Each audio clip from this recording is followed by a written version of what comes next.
Thank you for joining us for the final video of this 4-part series on Active Travel Planning 101, before, during, and after your walk, ride, or roll. This video series is part of our Safe Routes to Parks and Healthy Retail initiative funded by Sacramento County Public Health. The last 3 videos covered how to prepare for your active travel trip, from planning your route ahead of time to traffic safety while you are out on your walk, ride, or roll. For the final video in this series, we will cover bicycle parking and locking best practices to help you keep your bicycle secure once you have arrived to your destination. We will begin with an overview of different types of racks, and then we will cover various options for locks.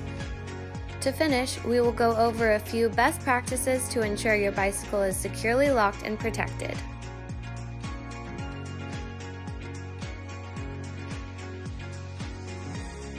Different types of racks are meant to suit different types of uses and can be classified under 2 main categories: short and long-term parking. Leaving your bicycle unattended and unlocked increases the chances for theft of and damage to your bicycle. Thus, finding secure parking at or near your destination is key to giving you a peace of mind to go about your daily activities. Short-term bike parking is ideal for day-use destinations such as parks and grocery stores, or anywhere that you do not plan on leaving your bicycle for longer periods of time. There are 3 main types of short-term bike parking, which we will cover from least to most secure.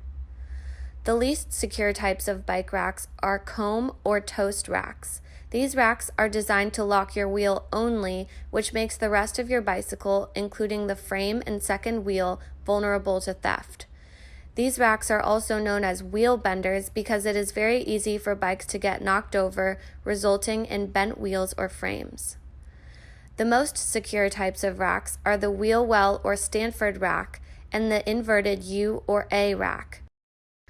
Wheel wells allow you to both stabilize your bike by placing your front wheel in the wheel well at the bottom of the post and lock your frame to the vertical portion of the rack.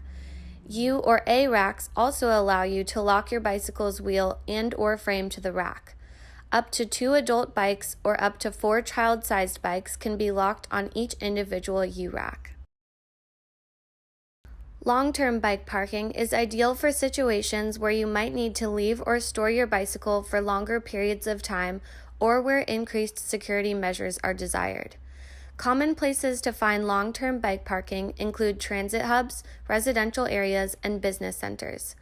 Long-term parking options typically include bike lockers, 2-tier parking, vertical parking, and secure parking areas where users have keys or swipe cards to access the facilities.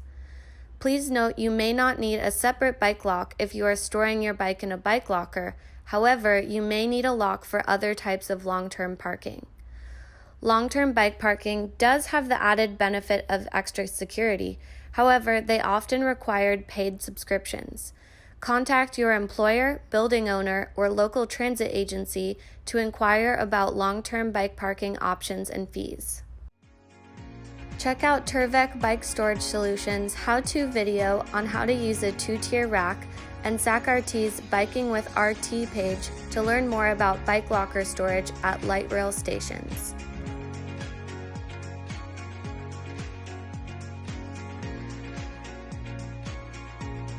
Finding the right rack is only half the battle when it comes to securing your bicycle. You will want to make sure you have the right type of lock and locking technique to make sure your bike is as secure as possible. There are 3 main types of locks: U-locks, heavy-duty chain locks, and cable locks. Cable locks are the least secure because they can be cut with chain or wire cutters. Heavy-duty chain locks and U-locks offer a higher degree of protection because they are more difficult to cut through. Heavy-duty chain locks and U-locks are often more expensive than cable locks. However, if you are able, they are worth the investment and will save you money in the long run by keeping your bike secure. Your bicycle will be most secure when you are using the right rack, the right lock, and the right technique. Depending on the type of rack you are using, the most secure way to lock your bike is by locking the frame to the rack using a U-lock or heavy-duty chain. Only locking the wheel leaves the rest of the bicycle, including the frame and the second wheel, vulnerable to theft. For added security, loop a cable lock through one or both wheels. If there isn't a bike rack at or near your destination, strong alternatives include locking your bike to tall signposts or metal fencing. Avoid locking your bike to anything that can be easily cut, broken, dismantled, or carried away, such as chain link fencing. Be sure to keep handrails, accessibility ramps, and building entrances clear for pedestrians with limited mobility and those who are blind or low vision. No matter what you are locking your bicycle to, visibility is key to security. Locking your bike in a visible, central, and well-lit location, especially at night, such as right near a busy building entrance, puts more eyes on your bike and discourages theft. For additional information and resources on securing your bicycle, visit sacbike.org/resources/protectyourride. Thanks for watching. We hope this series has helped you feel more confident and prepared to walk, bike, or roll to your daily destinations. Don't forget, you can go back and review any of the videos in this series by visiting our Active Travel Planning 101 YouTube playlist at bit.ly/activetravelplanning101.